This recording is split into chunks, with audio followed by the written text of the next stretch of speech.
Tumutulong na rin sa pagtugis kay KOJC leader Apollo Kibuloy sa Davao City ang iba pang puwersa ng pulis mula naman sa ibang rehiyon sa Mindanao. At nakahanap naman ng kakampi ang PNP sa panig ng Commission on Human Rights at iba pang advocacy group. Detalye sa report ni Mar Gabriel.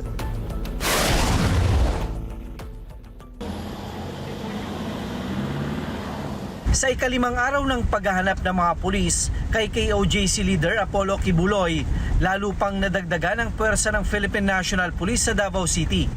Ayon kay Police Brigadier General Roderick Augusto Salva, na tumatayong tagapagsalita ng Special Task Group Tecnon Alpha, kasama sa nagpadala ng augmentation force ang PNP Region 10, 12 at Region 13 para sumuporta sa Police Regional Office 11 na siyang nangunguna sa operasyon.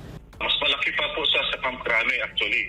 It's approximately 32 hectares.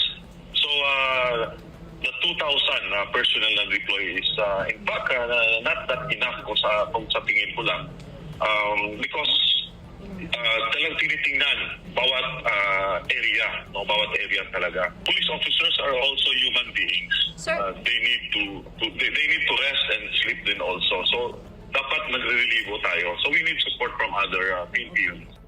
Sa harap nito, nilinaw ni Alba na tanging ang mga akusado na may warrant of arrest ang kanilang pakay at hindi ang relihiyon at mga miyembro nito. I would like to appeal, especially sa members ng KOJC, we are not after you. We are not after the church, your beliefs, or yung mga church goers o yung mga sympathizers. We are after persons with existing warrants of arrest issued by a court. Kailangan nating implement natin ito. Sana po we need their cooperation and support. Kumpiyansa naman ng PNP na nananatili pa rin sa compound si Kibuloy na malapit na raw maaresto. As of last night, consistent po.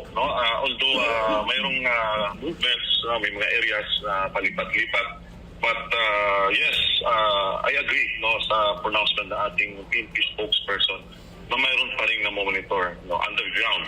Nagpasalamat naman ang PNP sa suportang ibinigay ni Pangulong Ferdinand Marcos Jr. sa kanilang hanay sa gitna ng pagpapatupad ng warrant of arrest laban kay Kibuloy. Bukod sa Pangulo, nakakuha rin ng suporta ang PNP mula sa Commission on Human Rights at iba pang advocacy group gaya ng Volunteers Against Crime and Corruption o VACC.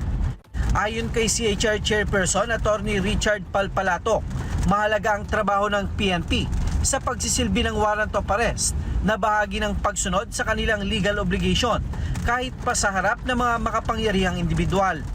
Wala rin daw nakikitang mali ang CHR sa dami ng kanilang police deployment dahil nakadepende daw ito sa sitwasyon. Wala anyang problema basta't sinusunod ng mga pulis ang batas, police operational procedure at hindi ito labag sa karapatang pantao.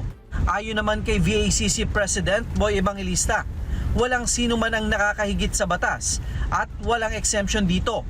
Kaya dapat lamang na ipatupad ng PNP ang warrant of arrest laban kay Kibuloy at mga kapwa-akusado na nahaharap sa kasong child abuse at human trafficking. Mar Gabriel, para sa Mata ng Agila, matatag, matapang, matapat. Maraming salamat sa inyo pong pagsubaybay sa Mata ng Agila Primetime. Para malaman ang matatag, matapang at matapat na mga balita, i-follow lamang at mag-subscribe sa AtNet25 TV.